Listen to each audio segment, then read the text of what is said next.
The Silent Arrival. The Veldarian Empire had ruled the Orion Arm for 17 centuries without meaningful challenge. Their ships, massive crystalline structures that warped space itself, were visible from light years away, a deliberate display of power that announced their presence long before arrival. In Veldarian philosophy, true dominance required no subtlety. Admiral Tavgenra stood on the observation deck of the Imperial Vigilance, his 4 upper limbs clasped behind his back in the traditional posture of contemplation. The holographic displays surrounding him showed the same anomaly from 12 different sensor arrays, yet none provided clarity on what his fleet had encountered at the edge of the Cygnus Reach. "Another scan," he ordered, voice calm despite the growing unease among his bridge officers. "Full spectrum analysis." "Compliance, Admiral," responded his second-in-command, Sub-Commander Kell. The slender Veldarian skin rippled with the blue-green patterns that indicated uncertainty, an emotional display that would have been suppressed in the presence of the Imperial Overseer, but which Genra permitted on his vessel. "But the previous 17 scans have yielded identical results." "Then an 18th will confirm their accuracy," Genra replied without turning from the viewport. Outside, against the backdrop of swirling stellar gases that marked the Empire's territorial boundary, hung the object of their attention. It wasn't large by Imperial standards, perhaps 1/5 the size of the Vigilance, and lacked the crystalline architecture that defined Veldarian engineering. Instead, it appeared almost organic, its matte black surface absorbing rather than reflecting light, its contours smooth and uninterrupted by external components or markings. Most disconcerting was its complete silence across all communication spectrums. "We've never encountered a vessel that doesn't leak radiation," whispered Science Officer Mira from her station. "Even the Jaxiri stealth ships emit quantum signatures. This is impossible." Genra understood her disbelief.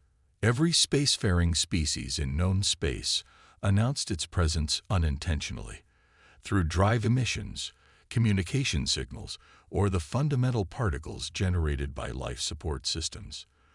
This vessel existed in defiance of established physics. "Its trajectory?" he asked.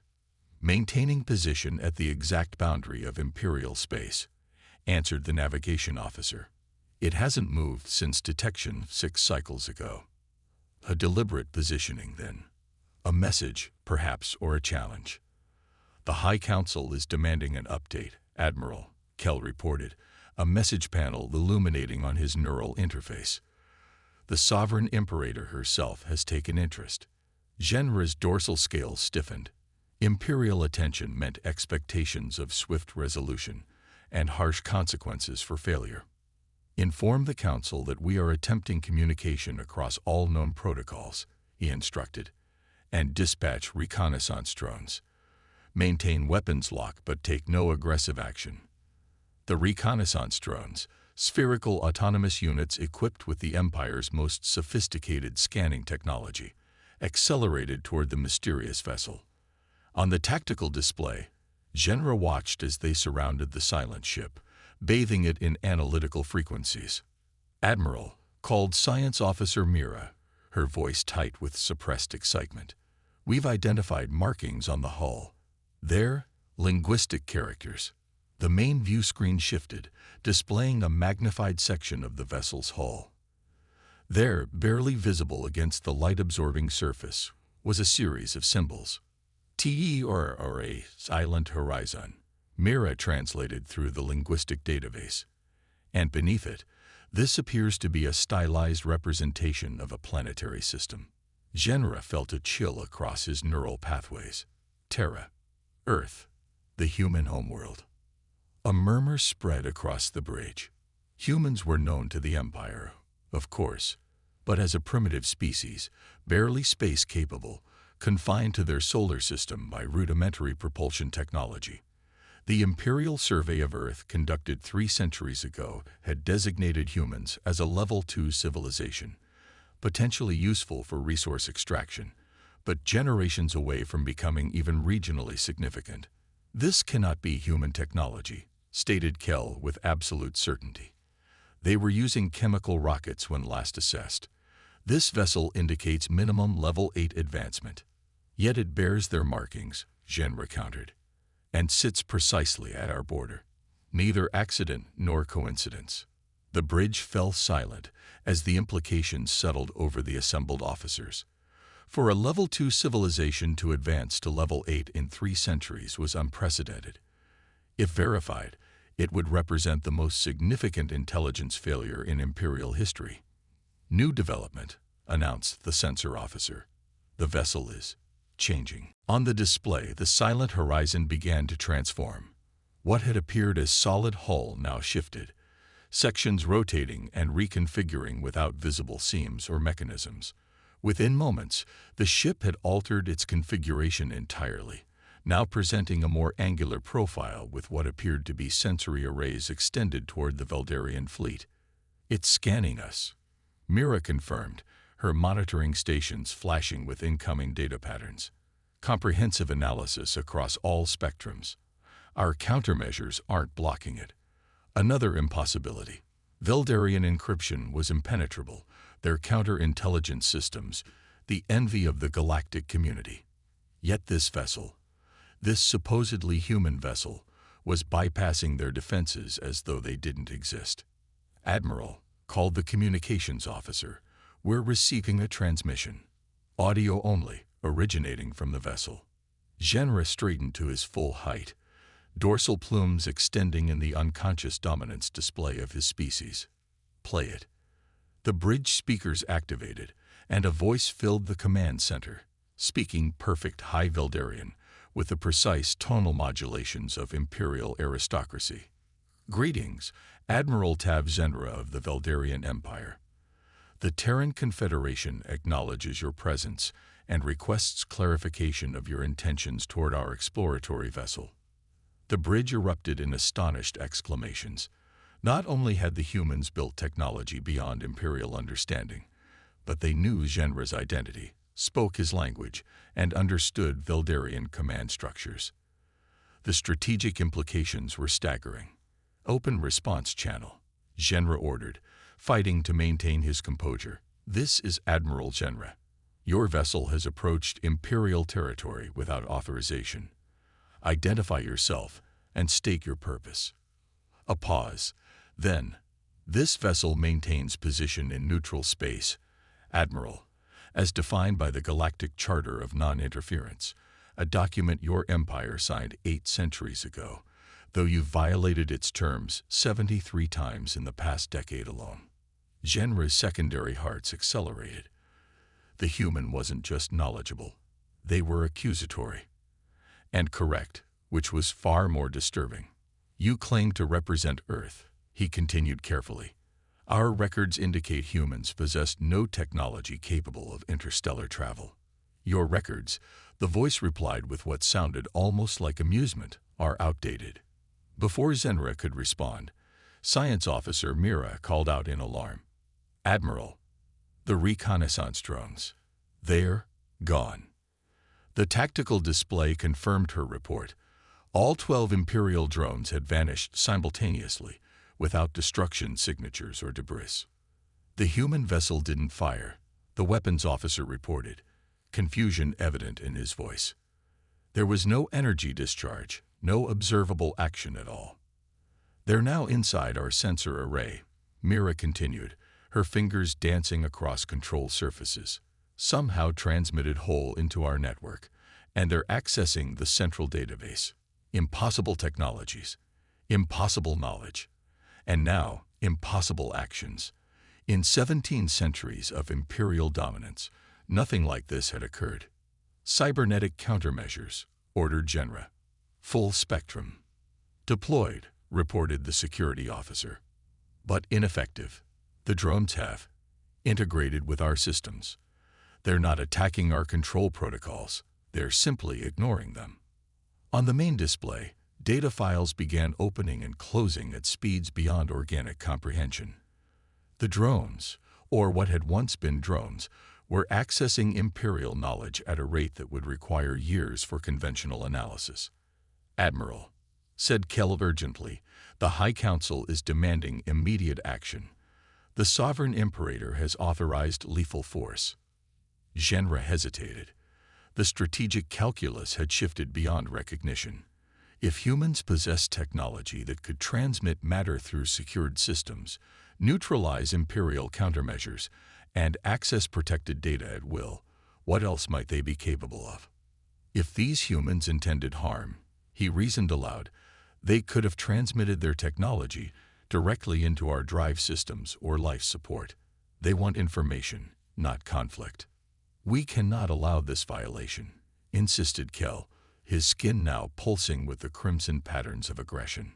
Before Zenra could respond, every display on the bridge shifted simultaneously, showing the same image.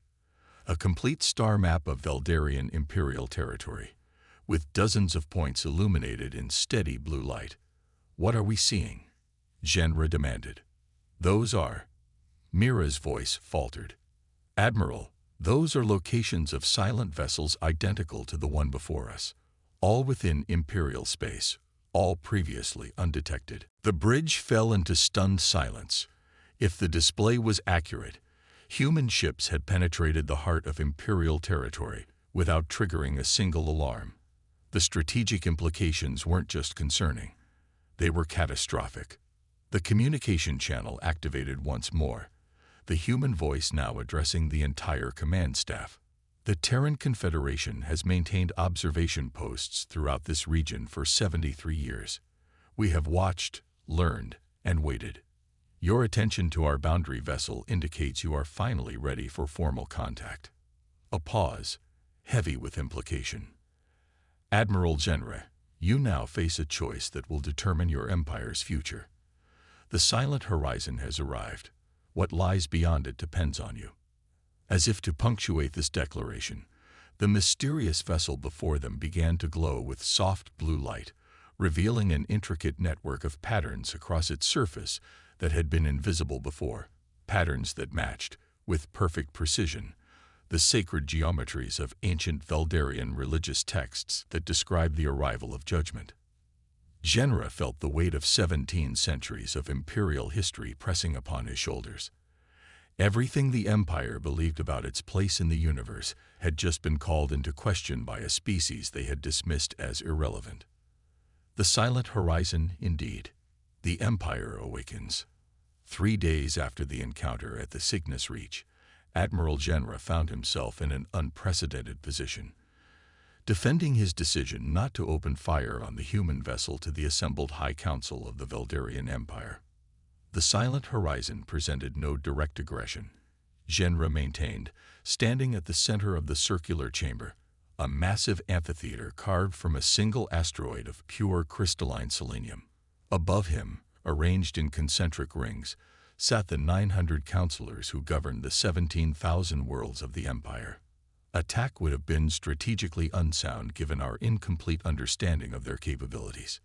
Yet you allowed them to penetrate our most secure networks, countered High Counselor Vex, his ceremonial armor glinting under the chamber's illumination. Imperial secrets accessed by a species we believed confined to a single system. A species, added Counselor Mira Thurin, whose advancement rate defies all evolutionary models. How does a civilization progress from chemical rockets to technology that surpasses our own in a mere 3 centuries? The question hung in the charged air of the chamber. Genra had been asking himself the same thing since the encounter. Perhaps, spoke the sovereign imperator herself, her voice cutting through the chamber with crystal clarity despite her advanced age. They had help. The implication was clear. Outside interference, perhaps from one of the elder races that had withdrawn from galactic affairs millennia ago, or worse, from an unknown power beyond the charted regions. Honored Council, Genra responded carefully. The humans have requested formal diplomatic contact. Their ship remains at the boundary, awaiting our response. Whatever the source of their advancement, they have demonstrated both capability and restraint. They could have struck without warning. Instead, they announced themselves. The chamber erupted in overlapping arguments, a cacophony of political maneuvering and strategic assessment. Genra stood immobile in the center, the perfect posture of an imperial officer, while internally questioning every assumption about galactic power structures he had held throughout his career. "Enough," commanded the Imperator, and silence fell instantly. "Admiral Genra will establish limited communication. We will learn their intentions while our fleet assembles. The Empire has faced challenges before. We will adapt and overcome, as always." As the council session concluded, Genra received a priority communication on his neural interface. The humans had sent a request. A single representative wished to board the Imperial Vigilance for direct talks. 20 hours later, Genra stood in the main docking bay of his flagship, surrounded by elite Imperial guards, watching as a small shuttle detached from the silent horizon and approached with graceful precision. The shuttle, like its parent vessel, defied Imperial sensor analysis, appearing to both absorb and redirect scanning frequencies. It passed through the environmental barrier and settled onto the deck without a sound, its surface shifting from opaque black to transparent as it landed, revealing a single occupant. The shuttle's hull seemed to dissolve rather than open, and a human figure stepped forward. Female, Genra noted, of average height for their species, but carrying herself with unmistakable authority. She wore a simple dark uniform without insignia or ornamentation. "Admiral Genra," she said in flawless High Veldarian, extending a hand in what his briefing materials identified as a human greeting gesture. "Captain Ileana Chen, Terran Confederation." Genra did not take the offered hand, maintaining Imperial protocol. "Captain, you've caused considerable disturbance within our territory." "Yes," she agreed without apology. "That was necessary." She glanced around the docking bay, taking in the assembled guards with an expression that registered in Genra's threat assessment as something unexpected. Not fear, not defiance, but something closer to academic interest. "Your honor guard is impressive," she commented, "though their molecular disruptors would be more effective if the quantum stabilizers were adjusted to compensate for the atmospheric mix in this bay." One of the guard commanders visibly stiffened. The human had just casually identified a technical limitation of their weapons that was classified at the highest Imperial level. "Perhaps," Genra suggested, "we should continue this discussion in a more appropriate setting." Chen nodded, following him toward the conference chamber without apparent concern for being surrounded by armed Imperial soldiers. As they walked, Genra studied her with professional assessment. Humans were physically unimpressive by Veldarian standards. No secondary limbs, minimal natural armor, limited sensory capacity. Yet this unremarkable organic being represented a power that had apparently rendered the Empire's technological superiority obsolete. In the privacy of the conference chamber, with only his most trusted officers present, Genra addressed the fundamental question: how did humanity advance so rapidly? "Our last survey showed your species barely capable of reaching your own moon." Captain Chen smiled, an expression Genra recognized from his cultural briefing as indicating amusement rather than aggression. "Your survey team made a common mistake," she explained. "They assessed our visible technology without understanding our fundamental approach to advancement. Veldarians display power. Humans conceal it until necessary. A strategy of deception," accused Sub-Commander Kell.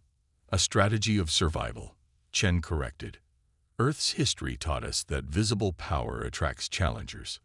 For centuries, our nations competed through displays of military might, ending in conflicts that nearly destroyed our civilization.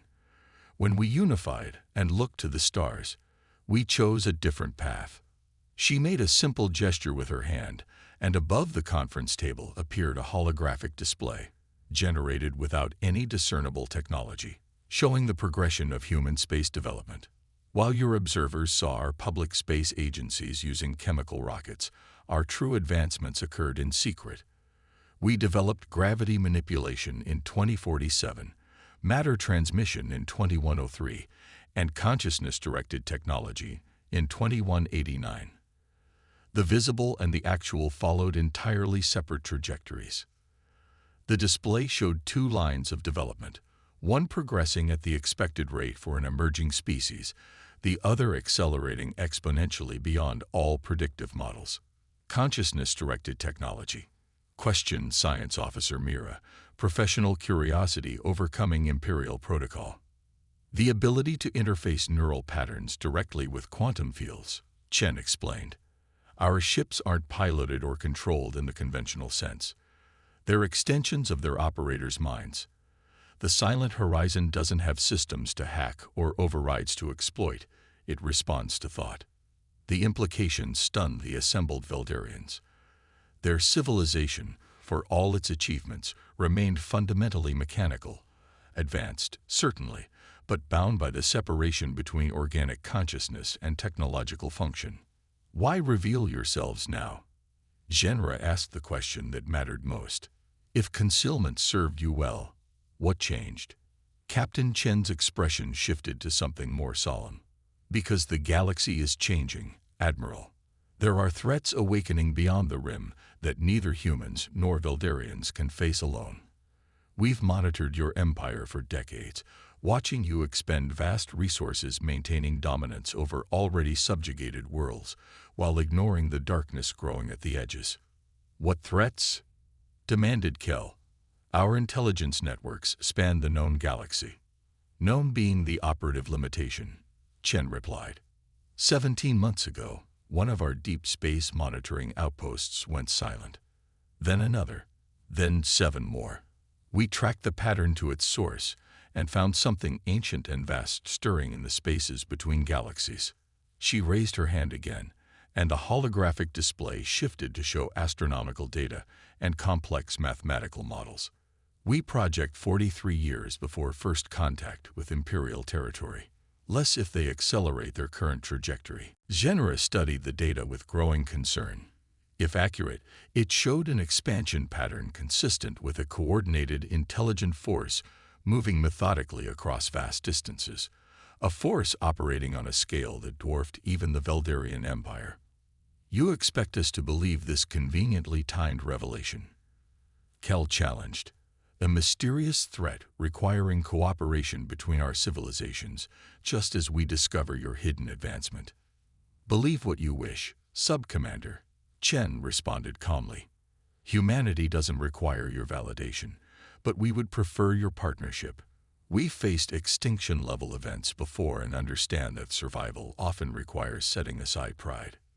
The statement hung in the air, simultaneously an offer and a criticism of imperial philosophy. Before Kel could respond, alarms blared throughout the ship. Multiple unidentified vessels appearing throughout the system, reported the tactical officer over the communication system. Similar configuration to the human ship, but much larger. They're everywhere, Admiral. The conference room display automatically shifted to tactical overview, showing dozens of vessels materializing near key Imperial installations, appearing seemingly from nowhere, without hyperjump signatures or warp distortions. Not our vessels, Captain Chen said quickly, her expression showing genuine surprise. Admiral, these are not Confederation ships. The tactical display updated as Imperial sensors cataloged the intruders. Their configuration was indeed similar to the Silent Horizon, but with subtle differences. More angular, with surface patterns that pulsed with red energy rather than blue luminescence. They're targeting your defense platforms, Chen observed, studying the tactical display. Precise strikes against command nodes rather than broad attacks. This is a surgical operation. As if confirming her analysis, Imperial defense stations throughout the system began going offline, their signals terminating without distress calls or destruction signatures. They're using our technology, Chen realized, her voice tight. Advanced variants of our matter transmission systems to disable rather than destroy. Admiral, these are human vessels, but not under Confederation control. Genra made a swift decision. Captain Chen will accompany me to the bridge. Secure alert throughout the fleet. All vessels to combat readiness. On the bridge, chaos reigned as reports flooded in from across the system. The intruding vessels were neutralizing Imperial defenses with methodical efficiency without firing a single conventional weapon. The pattern matches classified Imperial security protocols, reported the tactical officer in disbelief. They're following our own defense doctrine against us, targeting precisely in the sequence our commanders would prioritize. They accessed your central database through the reconnaissance drones, Chen said grimly. But these aren't Confederation forces. We maintain strict control over our technology. Then who? Demanded Genra.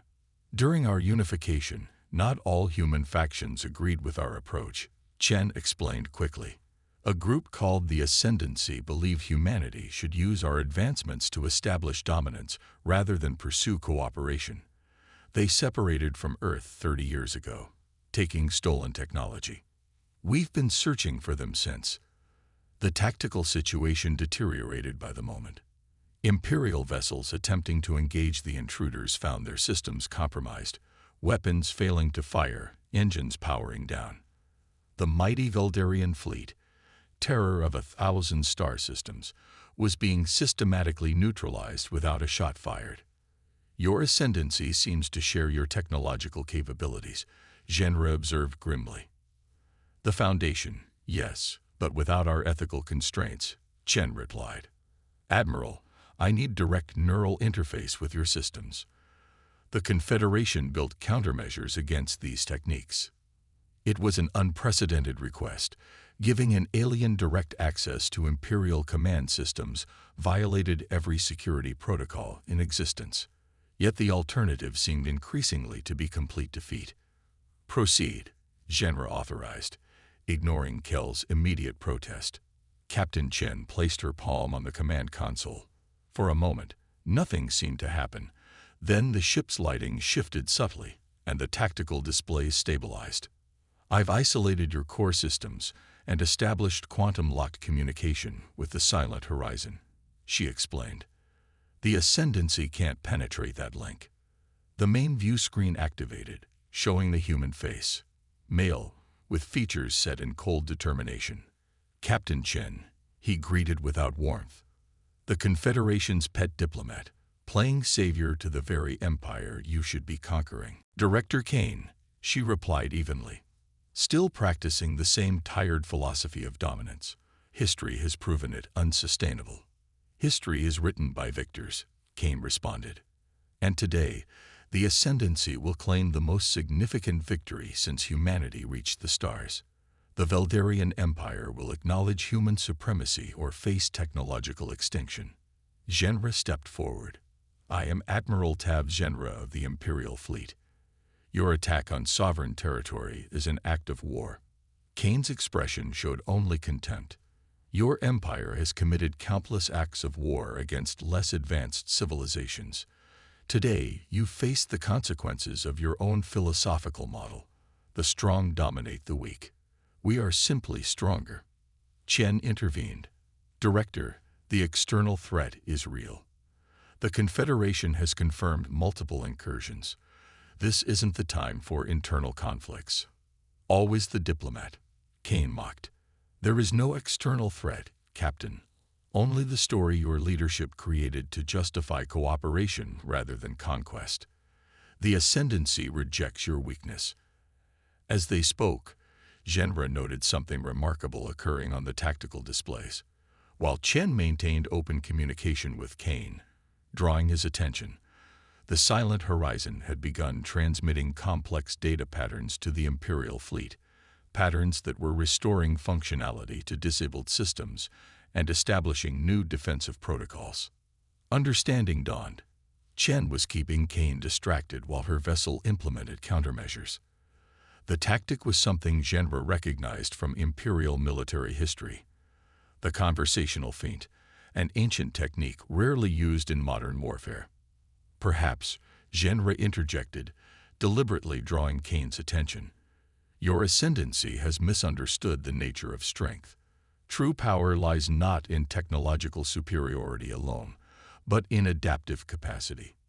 As he spoke, Imperial systems throughout the fleet came back online, now protected by human countermeasures against the Ascendancy's attacks. The balance was shifting, not through direct confrontation, but through collaborative defense. a concept alien to traditional imperial doctrine. Kane noticed too late. "What have you done?" he demanded as his control over imperial systems began to fail. "Demonstrated actual strength," Chen replied simply. "The kind that comes from cooperation rather than domination." What followed was unlike any battle in imperial records. The combined human-Veldarian forces didn't attack the ascendancy vessels directly. Instead, they established interconnected defensive fields that systematically isolated and contained the intruders, neutralizing their technological advantages without destruction. 2 hours later, the ascendancy fleet had been effectively neutralized, their ships suspended in containment fields that prevented both offensive action and escape.